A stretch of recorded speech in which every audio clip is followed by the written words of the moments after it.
2022년 2월 16일 수요일입니다. 이 아침에 함께 하신 모든 분들을 환영합니다. 다 같이 기도하시고 이 시간을 시작하겠습니다. 사랑과 은혜가 많으신 아버지 하나님, 매일 베풀어 주시는 주의 은혜로 말미암아 우리의 삶이 존재할 수 있습니다. 이 아침에 다시금 새로운 생명을 주시고 우리로 이 하루의 시간들을 허락하신 것을 주께 감사드립니다. 하나님, 정해진 이 땅에서의 삶의 기간 동안에 주께 영광이 되고 하늘이 기뻐하는 것들로 우리의 시간들을 채우기를 원합니다. 이 아침에 주님께 구합니다. 주께서 기뻐하시고 또 가장 아름답게 생각하는 것들로 우리로 알게 하여 주시옵소서. 말씀을 깨닫고 그 진리 안에서 감사하고 하나님의 뜻에 맞게 행동함으로 하늘이 기뻐하는 삶이 되게 인도하여 주시옵소서. 주의 곁에서 주의 안에서 깨닫고 알기를 원하오니 성령께서 우리의 인도자가 되어 주시옵소서. 거룩하신 예수 그리스도의 이름으로 기도합니다. 아멘. 개인용 컴퓨터가 사람들에게 보급되기 시작한 것은 벌써 몇십 년 전의 일이 되었습니다. 짧지 않은 이 시간 동안 눈부신 기술의 발전들이 있어 왔는데 무엇보다도 그 부피가 매우 줄어들고 사람들에게 휴대하기 간편하면서도 훨씬 높은 성능을 내게 되었다는 것입니다. 이 과정에서는 여러 가지 기술의 혁신이 있었습니다. 무엇보다 컴퓨터의 내부를 구성하고 있는 각 부품들의 사이즈가 크게 작아진 것입니다. 작아진 것에 그치지 않고 서로 간의 부품들이 하나로 통합되어서 훨씬 더 적은 공간들을 차지하게 된 것입니다. 이제는 한 개인이 들고 다니는 스마트폰이 과거의 슈퍼컴퓨터에 못지않은 성능을 내게 된 것도 이러한 기술의 발전 덕분입니다. 하지만 기술이 발달했다고 해도 기존에 가지고 있던 컴퓨터가 작동하는 원리 자체는 변하지 않았다고 합니다. 눈으로 볼 수 있게 해주는 디스플레이, 소리를 듣게 하는 오디오 장치, 그리고 필요한 정보를 모으는 스토리지, 컴퓨터를 구성하고 있는 기본적인 요소들이 작고 통합되긴 했을지라도 과거의 기능들은 전혀 사라지지 않고 그대로 남아있다고 합니다. 사람들은 기술의 혁신이 전혀 다른 것을 인간에게 선물했다고 생각하지만 그것들이 개선되고 발전된 형태로 우리의 삶에 주어졌던 것입니다. 사람들에게 새롭다라고 인식되어지는 것들은 이전의 것과는 전혀 다른 것을 의미하는 경우들이 있습니다. 하지만 그 새롭다는 것은 대부분 과거의 유산 위에 그 토대 위에 모든 것들이 개선되고 더해지는 형태가 되는 경우들이 많습니다. 그리고 이전에는 갖지 못했던 것을 추가해서 거기에서 사람들의 유익을 위하여 발전하는 형태로 인간들에게 주어지는 경우가 많습니다. 우리는 이번 한 주 새 언약에 대해서 살펴보고 있습니다. 더 중요하게는 이 새 언약이 옛 언약과의 어떠한 관계가 있는지를 살펴보는 것입니다. 옛 언약이 어떠한 내용을 담고 있는지 알고 있어야 새 언약과 비교할 수 있기 때문에 그렇고 새 언약이 우리에게 어떠한 가치들을 추가적으로 선물하고 있는지 바라볼 수 있기 때문에 그렇습니다. 오늘의 주제는 새 언약에 있는 더 좋은 약속입니다. 히브리서 11장은 우리가 흔히 믿음의 장이라 불리는 장입니다. 이 가운데에는 수많은 믿음의 선조들에 대한 이야기가 나와 있습니다. 13절부터 16절까지에 있는 말씀입니다. 이 사람들은 다 믿음을 따라 죽었으며 약속을 받지 못하였으되 그것들을 멀리서 보고 환영하며 또 땅에서는 외국인과 나그네임을 증거하였으니 그들이 이같이 말하는 것은 자기들이 본향 찾는 자임을 나타냄이라. 그들이 나온 바 본향을 생각하였더라면 돌아갈 기회가 있었으려니와 그들이 이제는 더 나은 본향을 사모하니 곧 하늘에 있는 것이라. 이러므로 하나님이 그들의 하나님이라 일컬음 받으심을 부끄러워하지 아니하시고 그들을 위하여 한 성을 예비하셨느니라. 앞서 이야기한 것처럼 우리는 자칫 새로 주어진 언약이 옛 언약보다 더 큰 상급을 약속한다는 의미에서 히브리서가 이것을 더 좋은 약속이라고 언급한다라고 생각할 수 있습니다. 하지만 하나님께서는 신약의 시대뿐 아니라 구약의 신자들에게도 우리에게 주신 것과 같은 상급을 약속해 주셨음을 우리는 믿음의 선조들의 삶을 통하여 깨닫게 됩니다. 히브리서 8장 6절에서 언급하고 있는 더 좋은 약속은 앞서 이야기했던 것과는 다른 종류의 약속을 가리키는 것입니다. 하나님과 이스라엘 사이의 언약은 둘 사이의 공식적인 약속의 교환이었습니다. 하나님께서 먼저 포로 가운데 있는 이스라엘을 애굽 가운데에서 구원해 내셨고, 그리고 그들을 약속의 땅으로 광야의 모든 여정을 거쳐서 그분의 보호 아래 인도하겠다고 약속하셨던 것입니다. 출애굽기 24장 1절에서 8절까지의 말씀을 봅니다.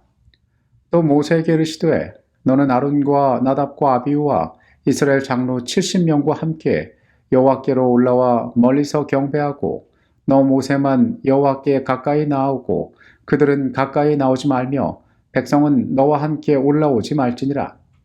모세가 와서 여호와의 모든 말씀과 그의 모든 율례를 백성에게 전하매 그들이 한 소리로 응답하여 이르되 여호와께서 말씀하신 모든 것을 우리가 준행하리이다.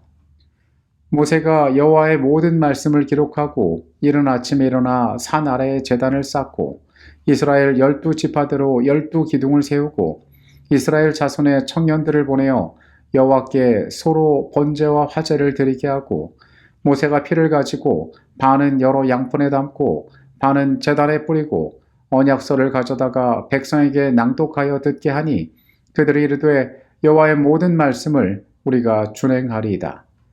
모세가 그 피를 가지고 백성에게 뿌리며 이르되 이는 여호와께서 이 모든 말씀에 대하여 너희와 세우신 언약의 피니라. 출애굽기 24장은 하나님과 이스라엘 백성들 사이에 모세를 통하여 언약을 비준하는 모습이 나와 있습니다. 제도 가운데 나타난 이 약속은 피뿌림을 통하여 그 과정을 통하여서 하나님과의 관계 가운데 성립되어지는 것이었습니다.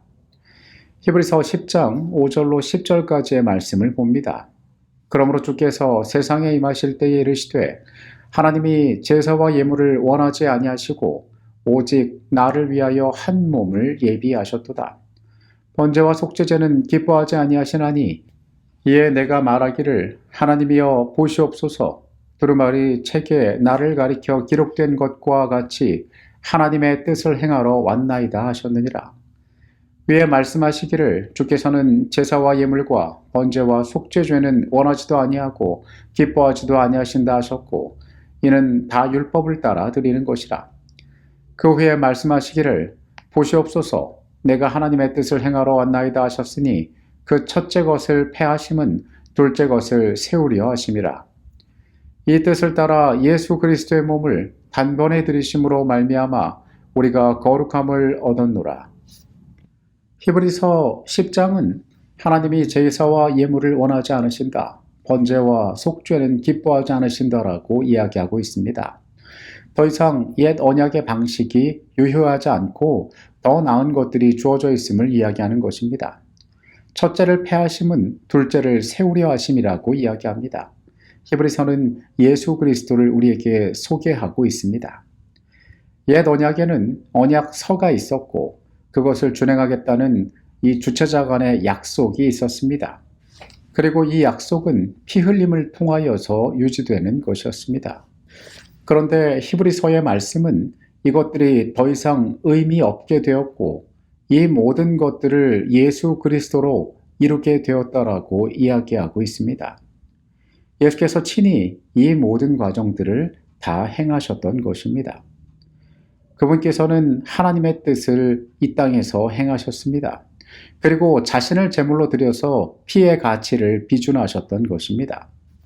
정로의 계단 62페이지의 내용입니다.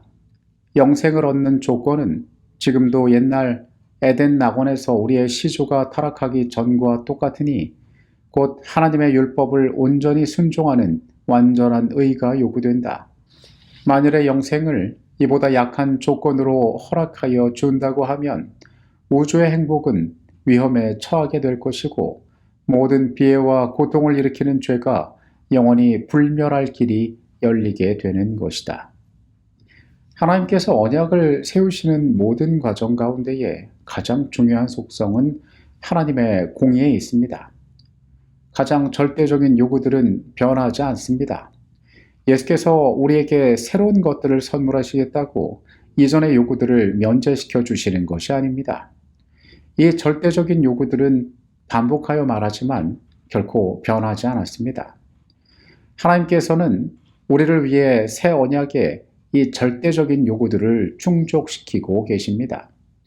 하나님께서는 언약의 약속들이 예수님 안에서 성취되고 그 예수님을 믿는 우리에게 주어질 수 있도록 당신의 아들이 이 땅에 와서 온전한 삶을 살게 하셨습니다. 이것을 통하여 언약이 가지고 있는 그것이 요구하고 있는 모든 대가들을 감당하도록 하셨던 것입니다. 히브리서 7장 22절의 말씀처럼 예수님의 이러한 순종은 언약적 약속들의 보증이 되었습니다. 그것은 먼저 하나님께서 예수께 언약의 축복을 주실 것을 요구합니다.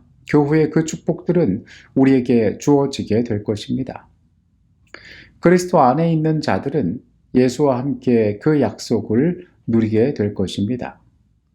예수님께서 우리의 구원과 새롭게 주어지는 언약의 보증이 되시기 때문에 그분 안에 거하는 자들은 이 축복 가운데 살아가게 될 것입니다.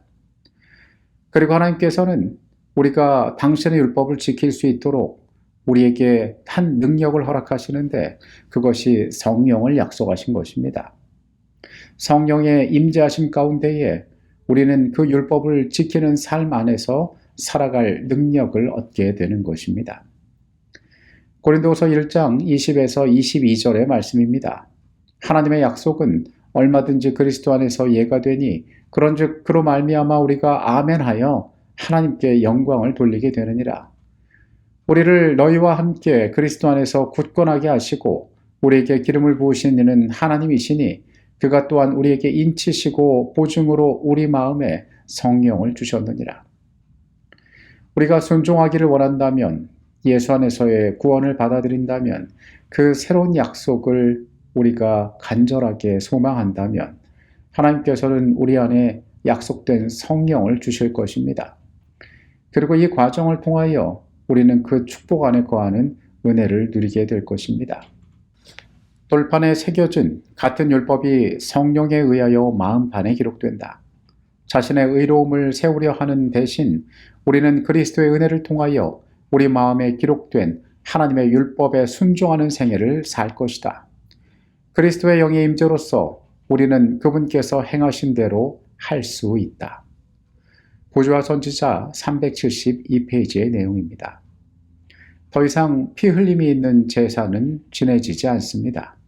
그러나 구약의 모든 제도들 그리고 그들이 이 모든 과정에서 순종하였던 옛 언약이 전혀 의미 없는 것이라고 이야기할 수는 없습니다. 그러나 새 언약 가운데에서 우리는 예수 그리스도께서 우리에게 나타나셨음을 기억해야 합니다. 새 언약 가운데 예수께서는 제물이 되시고 율법의 모든 요구를 충족하셨습니다. 이제는 피 흘림이 아닌 예수의 약속을 마음판에 새김으로 우리는 하나님 앞에 나아갈 수 있습니다. 순종하며 살아가려는 주의 백성들의 삶을 향하여 성령을 약속하십니다.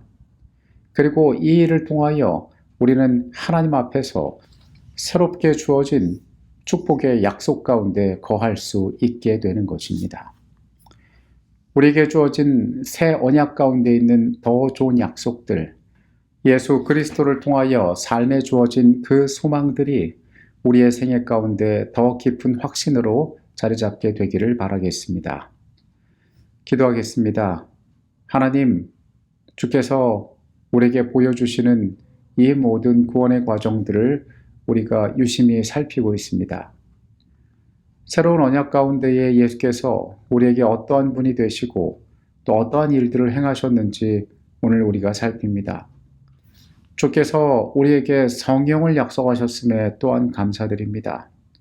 하나님, 준비하신 선한 계획들, 우리 각자의 삶에 아름다운 구원의 열매로 나타날 수 있도록 우리가 주의 사랑을 닮아 하나님의 선한 뜻을 행하는 백성으로 살아갈 수 있도록 이 하루의 삶 가운데 함께하여 주시옵소서. 거룩하신 예수 그리스도의 이름으로 기도합니다. 아멘.